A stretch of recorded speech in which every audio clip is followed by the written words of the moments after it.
Hello everyone. Today we will discuss Maxwell equation in differential form. हमने last video में Maxwell equation पढ़ी थी, उसी के आगे हम मैक्सवेल इक्वेशन को डिफरेंशियल फॉर्म में कैसे ड्राइव करें, Maxwell first equation, second equation, third equation, तो इसको हम आज डिस्कस करेंगे। अब इसको ड्राइव करने पहले मैक्सवेल इक्वेशन को हमें कुछ पॉइंट फिक्स है, जो पॉइंट अगर आपने माइंड में सेट कर लिए तो इसके डेरिवेशन में कभी भी कोई प्रॉब्लम नहीं आएगी। जैसे हमें पता है कि मैक्सवेल की, अगर मैं चारों इक्वेशन की बात करूं तो मैक्सवेल ने जो इक्वेशन दी तो उन्होंने कुछ इक्वेशन को करेक्टली एक्सप्लेन किया, थोड़ा सा चेंज किया और उनको करेक्टली एक्सप्लेन किया और कह दिया कि मैक्सवेल की first equation and fourth equation. तो मैक्सवेल ने जो फर्स्ट इक्वेशन दी उसने गॉस लॉ ऑफ इलेक्ट्रोस्टैटिक्स को करेक्ट किया, सेकेंड इक्वेशन में गॉस लॉ ऑफ मैग्नेटोस्टैटिक्स को करेक्ट किया, थर्ड में फैराडे लॉ को एंड फोर्थ में एम्पियर लॉ को। तो सबसे पहले हम डेरिवेशन की बात करें डिफरेंशियल फॉर्म में, तो जो हमारा पहला स्टेप रहेगा, पहला स्टेप हमारा ये रहेगा कि जो फर्स्ट मैक्सवेल की डिफरेंशियल इक्वेशन है, डिफरेंशियल फॉर्म है, वो कहां से ड्राइव हुई है? वो गॉस लॉ ऑफ इलेक्ट्रोस्टैटिक्स से ड्राइव हुई है। तो जो बेसिक है, बेसिक लॉ से हम स्टार्ट करेंगे चारों की चारों इक्वेशन को। तो पहले स्टेप में हमारा क्या रहेगा कि जो मैक्सवेल की फर्स्ट इक्वेशन का डेरिवेशन करते हैं, तो जो मैक्सवेल की फर्स्ट इक्वेशन का बेसिक है गॉस लॉ ऑफ इलेक्ट्रोस्टैटिक्स, हम वहां से स्टार्ट करेंगे।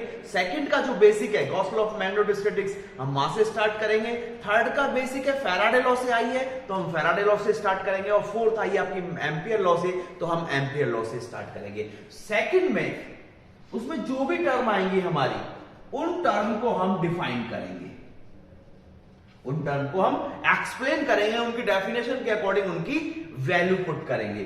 थर्ड स्टेप में थोड़ा बहुत जो करेक्शन होगा उसको करेंगे। थर्ड स्टेप में हम गॉस डाइवर्जेंस थ्योरम या स्टोक्स थ्योरम को अप्लाई करेंगे। थर्ड स्टेप में हम गॉस डाइवर्जेंस थ्योरम और स्टोक्स थ्योरम को अप्लाई करेंगे। और फोर्थ स्टेप में हमारा डेरिवेशन आ जाएगा थोड़ी सी कैलकुलेशन के बाद। क्लियर है? अगर हम डेरिवेशन की बात करें और derivation of Maxwell fourth equation in differential form, हमें पता है मैक्सवेल ने मैक्सवेल की फोर्थ इक्वेशन में एम्पियर लॉ को मॉडिफाइड किया और करेक्टली एक्सप्लेन किया। उसने देखा कि जब उसने कॉन्सेप्ट ऑफ डिस्प्लेसमेंट करंट दिया, उसके बाद देखा कि एम्पियर लॉ कहीं ना कहीं किसी रीजन में क्या हो गई, फेल हो गई। तो उसको उसने कुछ चेंजेस किए। एम्पियर लॉ वैलिड थी टाइम इंडिपेंडेंट के लिए, लेकिन जैसे फील्ड चार्ज टाइम पे डिपेंड करने लगा, इलेक्ट्रिक फील्ड टाइम के साथ साथ चेंज होने लगा, वहां पर एम्पियर लॉ क्या हो गई, फेल हो गई। उस रीजन में एम्पियर लॉ को वैलिड बनाने के लिए मैक्सवेल ने एम्पियर लॉ में मॉडिफिकेशन किया, उसी को हम बोलते हैं एम्पियर मैक्सवेल फोर्थ इक्वेशन। और ये मोस्ट इंपोर्टेंट इक्वेशन इसलिए हो जाती है कि इसमें कॉन्सेप्ट ऑफ डिस्प्लेसमेंट करंट हम यूज करते हैं। इसको हम ये अलग से सेपरेटली 5 मार्क्स में अकेली मैक्सवेल की फोर्थ इक्वेशन का डेरिवेशन काफी टाइम पूछा जाता है। तो इसमें क्यों मॉडिफाइड किया एम्पियर ने? क्योंकि कुछ रीजन ऐसे थे जो टाइम डिपेंडेंट थे, चार्ज वहां पर टाइम पे डिपेंड होने लगा, इलेक्ट्रिक फील्ड वहां पर टाइम पर डिपेंड होने लगा, वहां पर आपकी एम्पियर लॉ फेल हो गई। तब उसने कॉन्सेप्ट ऑफ डिस्प्लेसमेंट करंट क्या था, मैंने लास्ट वीडियो में डिस्कस किया था कि वो रीजन जहां पर चार्ज नहीं था लेकिन इलेक्ट्रिक फील्ड टाइम के साथ साथ चेंज हो रहा था, वहां पर एक करंट प्रोड्यूस हुई, उस करंट को बोलते हैं हम डिस्प्लेसमेंट करंट। तो इसी करंट के कारण भाई ई B dot D L equal to mu not I.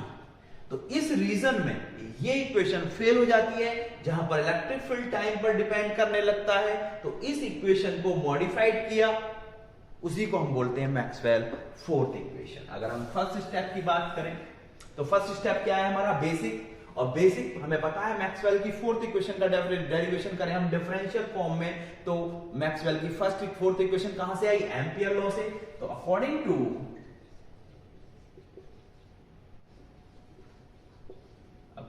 Ampere law the current. तो पहले स्टेप के अकॉर्डिंग हमें पता है कि मैक्सवेल की fourth equation differential form ampere law को चेंज किया उसने और उसे एक्सप्लेन किया। तो हमने एम्पियर लॉ को लिख दिया। मैथमेटिकल फॉर्म में हम क्या लिख देंगे, B dot dl equal to mu not I. यहां पर लिख सकते हैं according to the line integral, यहां पर लिख सकते हैं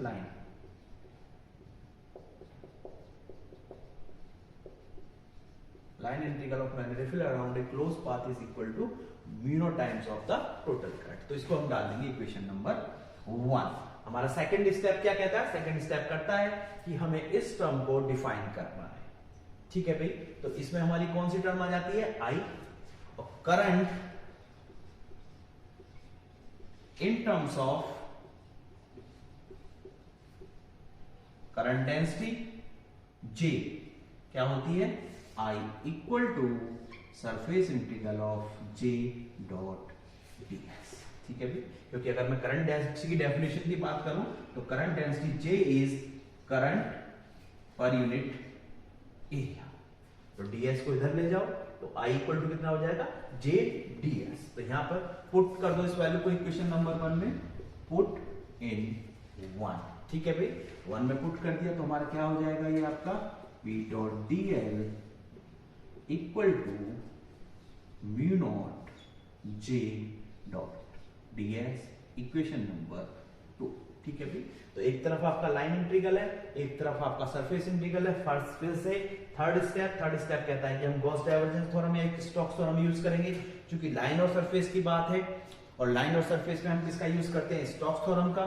तो अकॉर्डिंग टू स्टोक्स थ्योरम क्या कहती है? Line integral change into surface integral with curve. ठीक है भाई, ये आपका लाइन इंटीग्रल है, ये आपका सरफेस इंटीग्रल है। ठीक है भाई, तो ये लाइन इंटीग्रल है, तो इसको हम लेफ्ट हैंड साइड में अप्लाई कर देंगे। तो लाइन इंटीग्रल किसमें चेंज हो जाएगा? आपका सरफेस इंटीग्रल में, बी का, बी के साथ क्या आ जाएगा? कर्व। तो बी को क्या लिख देंगे हम? Curl B. और डीएल का क्या हो जाएगा आपका? ds equal to right hand side आपकी क्या हो जाएगी? आपकी म्यू नॉट को अंदर ले जाओ, कांस्टेंट है surface integral, mu naught J ds। ठीक है भाई, दोनों तरफ सरफेस इंटीग्रल है, b है ये, तो दोनों को एक तरफ ले लो आप, तो ये क्या हो जाएगा? सरफेस इंटीग्रल कर्ल b, ये इधर आएगा negative, minus mu naught J ds equal to 0। Since surface integral is never equal to 0, so bracket term should be equal to 0, so that curl b minus mu naught J equal to 0। तो यहां से क्या आ जाएगा आपका? Curl b equal to mu naught J। ठीक है भाई, हमारा क्या आ गया? Curl b equal to mu naught J, equation number 3। तो ये इक्वेशन वैलिड है टाइम इंडिपेंडेंट के लिए। हमें क्या करना है? इसे टाइम डिपेंडेंट मानना है।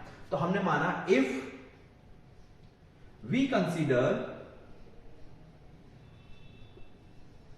Charge distribution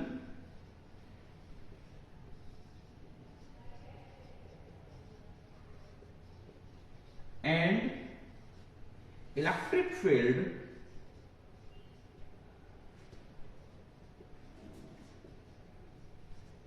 are change with time। हमने मान लिया कि इलेक्ट्रिक फील्ड और जो चार्ज है वो टाइम पर डिपेंड कर रहा है, टाइम के साथ साथ क्या कर रहा है? चेंज कर रहा है। तो इसका मतलब क्या हो जाएगा आपका? Del rho over del t is never equal to 0। क्या हो जाएगा आपका? Del rho over del t is never equal to 0। तो अकॉर्डिंग टू चार्ज डिस्ट्रीब्यूशन किसके लिए? Equation of continuity, time dependent charge distribution के लिए हमारे पास क्या है? इक्वेशन ऑफ कंटिन्यूटी है। तो for time dependent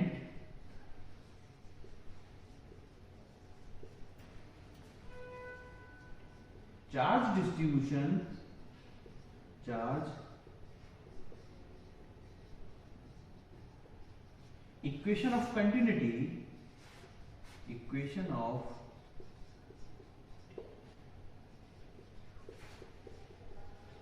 equation of continuity is, तो चार्ट डिस्ट्रीब्यूशन के लिए हमारी इक्वेशन ऑफ कंटिन्यूटी क्या होती है, divergence J plus del rho over del t equal to 0। Clear है भाई? हमें पता है कि for chart distribution equation of continuity is divergence J plus del rho over del t.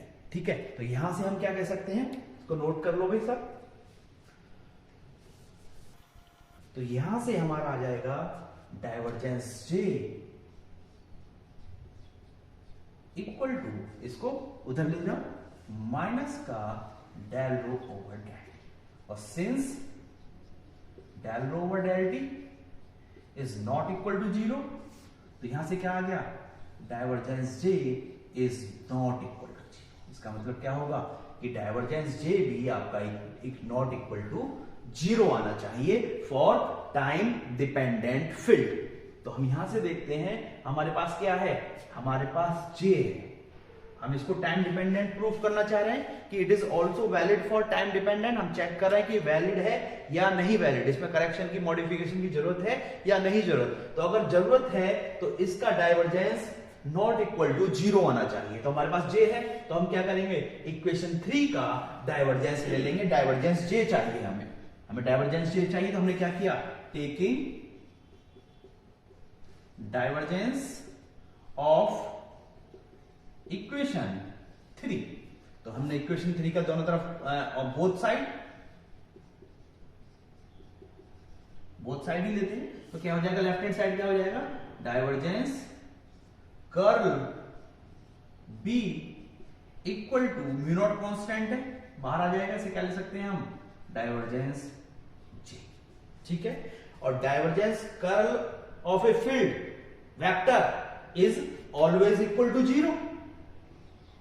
Divergence of curl of a vector is always equal to 0। पहले आप किसी vector का कर्ल लो, फिर आप उसका डाइवर्जेंस निकालो, वो हमेशा क्या आएगा, 0 आएगा। क्योंकि देखो अगर मैं कर्ल की बात करूं, मैं यहां पे समझाने की कोशिश करता हूं, कर्ल का फिजिकल सिग्निफिकेंस क्या है कि वो फील्ड आपका रोटेट ऐसे क्लोज पाथ पे रोटेट कर रहा है। डाइवर्जेंस का मतलब क्या है, डाइवर्जेंस का मतलब है इनवर्ड और आउटवर्ड, यानी कि ऐसे या तो इधर को जाए फील्ड या इससे इधर को आए। दोनों ही केस में अगर आप किसी का फील्ड का पहले कर्ल निकाल ले, कर्ल का मतलब क्या है कि फील्ड लाइंस ऐसे रोटेट करेंगी।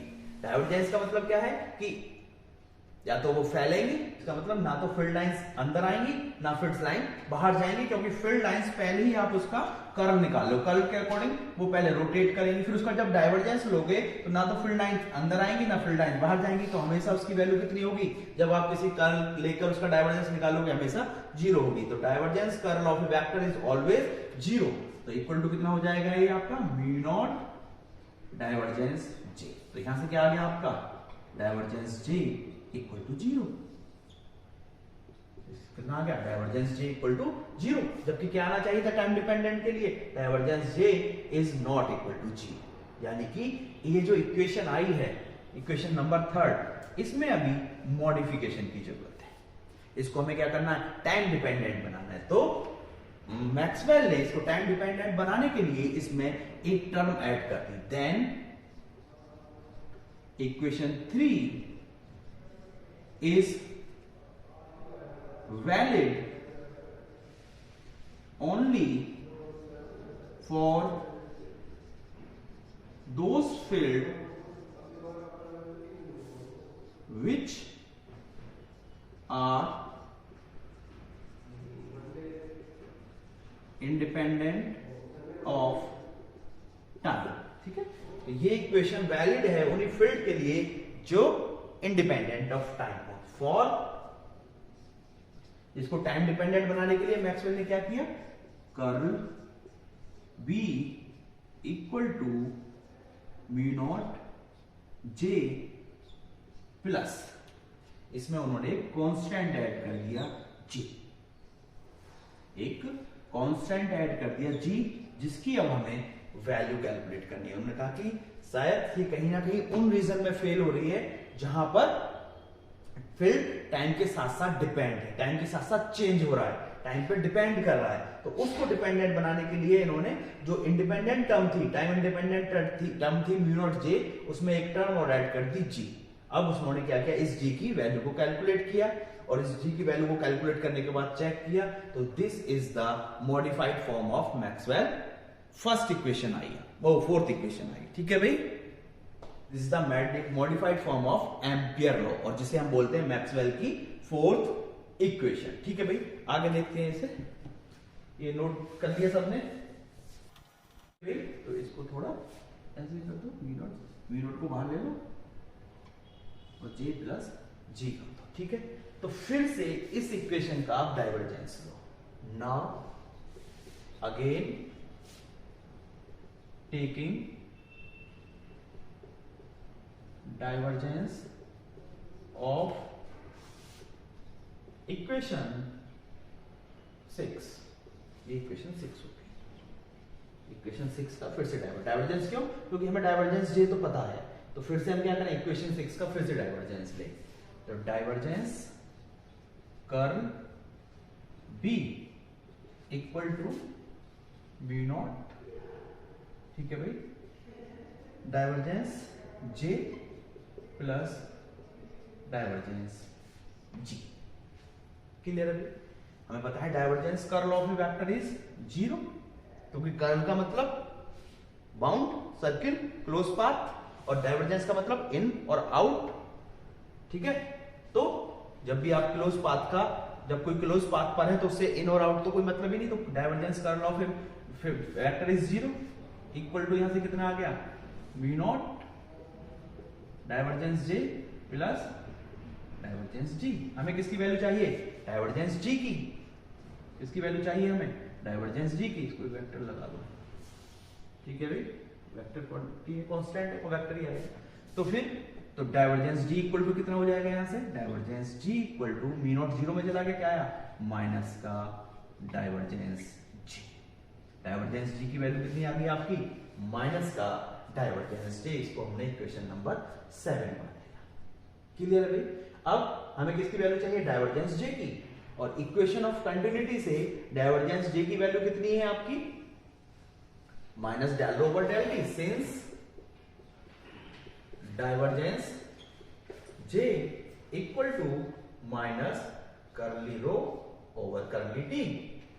इस वैल्यू को यहां पुट कर दो तो क्या हो जाएगा आपका, divergence G equal to minus minus ये minus plus curly rho upon curly t. ठीक है भाई, हमें तो जी की वैल्यू चाहिए लेकिन इधर डाइवर्जेंस है, तो इसके बाद जी की वैल्यू निकालने के लिए मैक्सवेल ने अपनी फर्स्ट इक्वेशन को यूज किया। तो according to Maxwell first equation, Maxwell first equation क्या कहती है हमारी, divergence D equal to rho, उसको अभी हमने ड्राइव किया था, तो रो की वैल्यू को यहां पर रख दो, तो क्या हो जाएगा ये आपका divergence G equal to del over del t divergence D. ठीक है भाई, इसको हम कैसे लिख सकते हैं, इसको डाइवर्जेंस पहले लिख दें। हम पहले क्या करना है, पहले डाइवर्जेंस ले रहे हैं, फिर डिफरेंशिएट कर रहे हैं टाइम के रेस्पेक्ट में। अब पहले क्या करें, पहले डिफरेंशिएट करें फिर डाइवर्जेंस ले लें, बात लिखिए। तो डाइवर्जेंस ऑफ